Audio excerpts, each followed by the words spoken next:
So today we're finally going to do a look back at 2023. Sorry this is a bit late. There's a lot of games to play this year. Before we get into it, I'm going to mention there are a couple games I didn't get to this year that were bigger. Baldur's Gate 3, Tears of the Kingdom, Hot Wheels Unleashed 2, and Tron Identity. I might talk about those in the future, but I haven't played them yet. But we got plenty of other games to cover. So let's get started with the Dead Space remake. I haven't finished this yet. I've only played the first couple hours. But it does seem to be a pretty good update of Dead Space 1. Although I'm not sure yet if it's changed enough for me to be fully invested, because I don't really like replaying games. But I think I will eventually finish it. Everything looks really good. The only problems I have so far is that I don't like the character model changes for Isaac and Nicole. Isaac looks like Mike from MST3K. It's weird. Anyway, they should have just kept it more similar. Before we get into the rest of the video, I'd like to mention my Steam game, The Silicon Shadow. Use your glide boots to slide and shoot through killer robots, conquer platforming challenges, and explore the dark atmosphere of a steampunk, retro-futuristic space station. Fight the shadows within the depths of space, and uncover the truth of its downfall in this noir movement shooter. Also, I want as much feedback as possible. Feel free to do so in the Steam Community Hub or wherever else. Next we have Firefly Rush. Now, this wasn't my favorite game. I know a lot of people really like it. But I will say that this is quite a fresh game. Even though it's doing a lot of things from like 2000s era games. It's really refreshing. You know, it's a sprite world. Very simple gameplay. The fighting to the beat thing is new. And it's fun. And it's kind of ended up being Xbox's best exclusive this year. I hope this gets the recognition it deserves, and I hope it does well in the future. Next we have the RE4 remake. This is really good, and I think it's ended up being the best Resident Evil. It takes everything from the original RE4, modernizes it, and makes it even better than it was. The combat is super good, the knife parries are super fun, they've added more depth to the characters, and the aesthetics are really nice looking and help convey the horror themes a lot better. There's also since release been the Separate Ways DLC, from which I didn't play the original Separate Ways, but I did play the original RE4. But what I can tell from an LP I watched is that it's been improved a lot, and also adds in some of the stuff they removed, and so we got pretty much everything from the original RE4 now. Next we have Jedi Survivor. This is a really good game. It had a lot of technical issues at launch, but it is really good underneath all that, which I heard it's mostly fine now. The gameplay has been expanded massively. The stances are really fun, especially Blaster's stance. And also the platforming has been expanded really well, and it feels really good. The bosses this time are a bit weaker, but still pretty good. But there's also more exploration this time. Kota is a fun world to explore. The story's not quite as good this time. I think that's what takes it down below Jedi Fallen Order for me, but just below. There's still a lot of good character moments, but I think the main thing in this game is that the villains aren't as good as Trilla. Overall, a really good game, and I'm gonna give it a low frame rate Golden Castle. Next we have Redfall. I was lucky to avoid a lot of the bad games this year. Didn't play Gollum or King Kong or Destinies, especially on King Kong. Like, how is it that 20 years later we've taken such a step back from the original Peter Jackson's King Kong game? Anyway, yeah, but Redfall is quite a disappointment. Quite a fall from grace for Arcane Austin. Prey was a pretty solid game, and you heard a lot of stories about how they didn't want to make this game. There's a lot of Bethesda pressuring them, so that's pretty sad. Yeah, it's just that, you know, it's a very bland and glitchy game, and the mechanics aren't near as in-depth as a regular Arcane game. Yeah, it's just really disappointing. Next we have Star Trek Resurgence, which is a Star Trek game made by the Telltale people. And it's a fairly good story. It does harken back to a lot of the Telltale tropes. Telltale are the people who made Walking Dead, by the way, if you don't know. Overall, I think it's a pretty good story that really feels like what I would want out of a new Star Trek series, as opposed to the stuff we've been getting lately. It's a really good story. All that being said, they do try to add in more like full gameplay style stuff, and it just doesn't really work too well. I think it would have been nice if there was some like real gameplay in the Telltale game, but yeah. But overall, it's a good game. It is a bit expensive though, but it's good. Next, we have Amnesia: The Bunker, and this was kind of a surprise. Amnesia mixing their solo monster chasing you with survival horror elements. And on top of that, you have the World War I bunker setting. This is just a really good survival horror game, although it's not fully survival horror. It's basically like if Mr. X was the only enemy in RE2, but it's really good. It just hits a lot of the nerves of what you want from survival horror.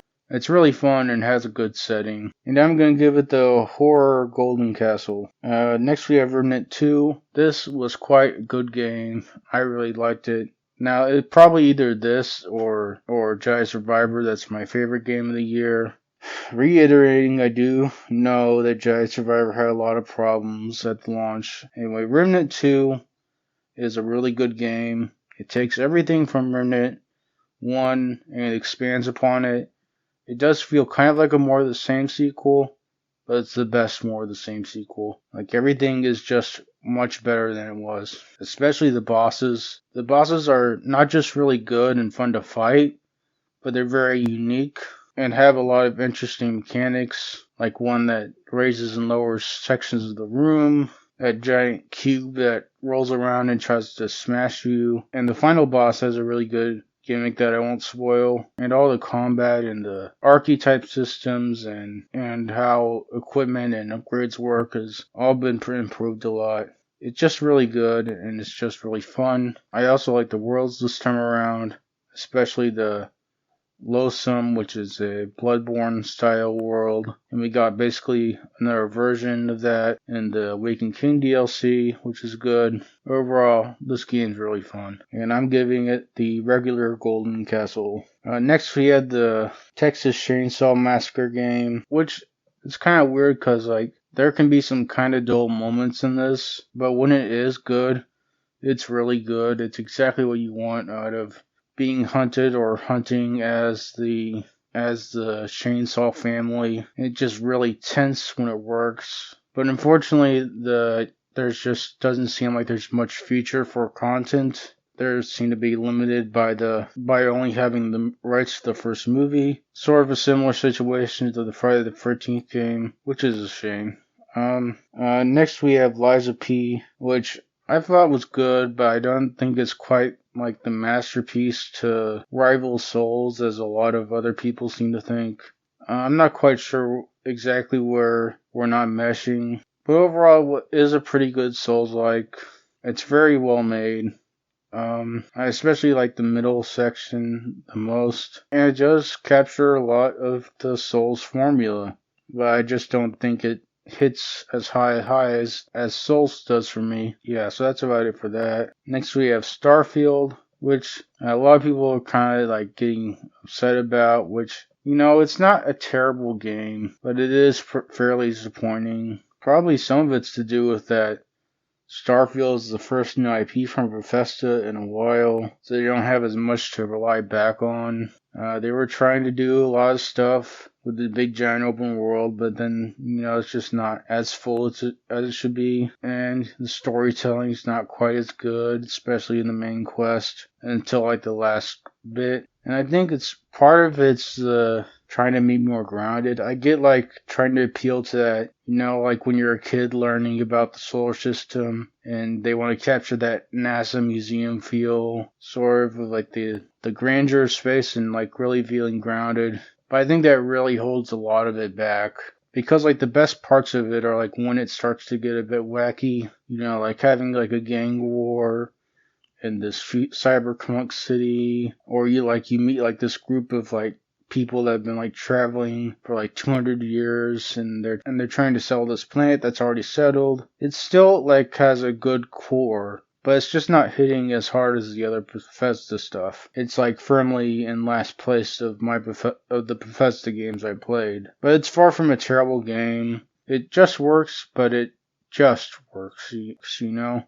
Yeah, it could have been a lot more grand there. Next we have On Guard. This is an indie game that's sort of like doing a Zorro style thing. It's mostly a fine game with a fine combat and story, but the way that the combat works is really interesting and unique. With all the ways that you can interact with the environment, like if an enemy's standing on a table, you can kick the table and they'll fall down, or like you can pick up a bucket and throw it on their head and they'll be stuck.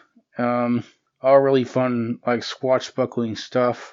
And I really hope that we get like more environmental games. It'd be cool to see like a Jackie Chan style game using a ladder as a weapon and stuff. The main thing is I would like to see more games like this. It's a very unique combat system. Next we have Meat Grinder, a game I recently reviewed. This is a very fun movement shooter that combines cluster truck / the Uncharted convoy sequences with something like Titanfall. You're just jumping between all these vehicles and shooting people, and it's a really fun, chaotic game.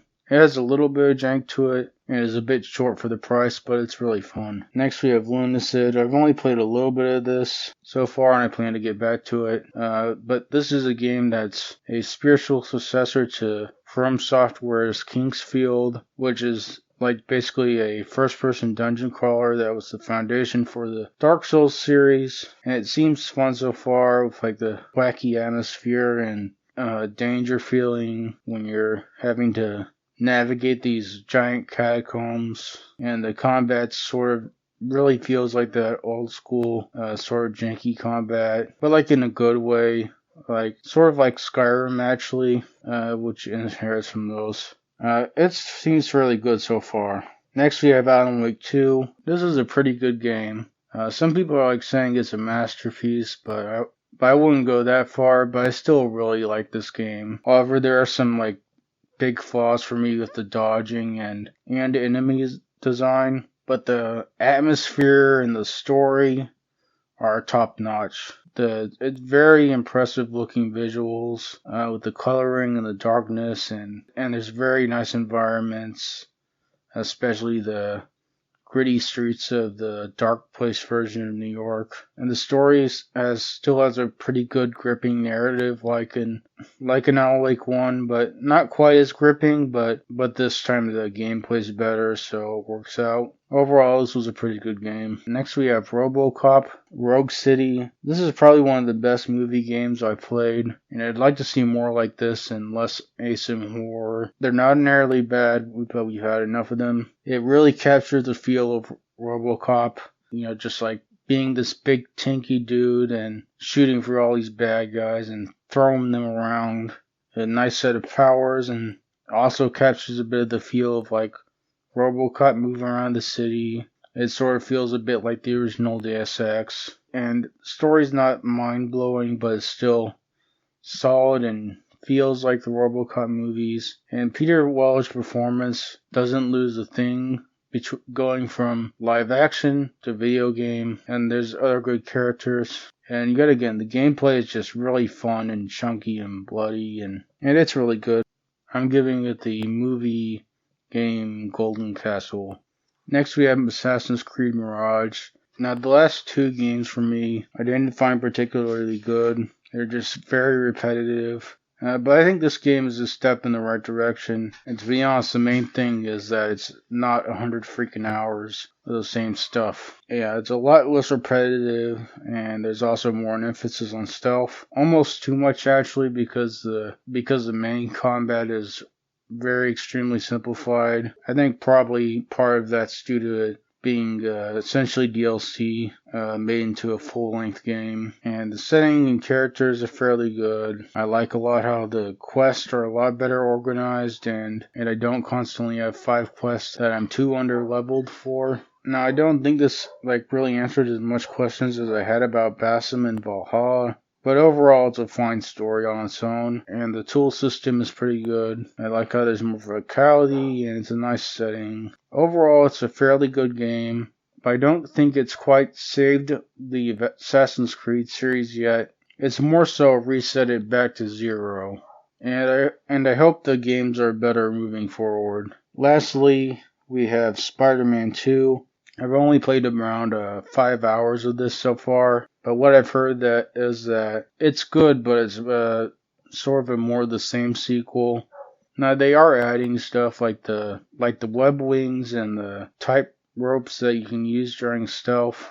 And it just doesn't seem mind-blowing yet. And overall, it doesn't seem like it's just going to push too far forward this time. But it still seems like a game worth playing.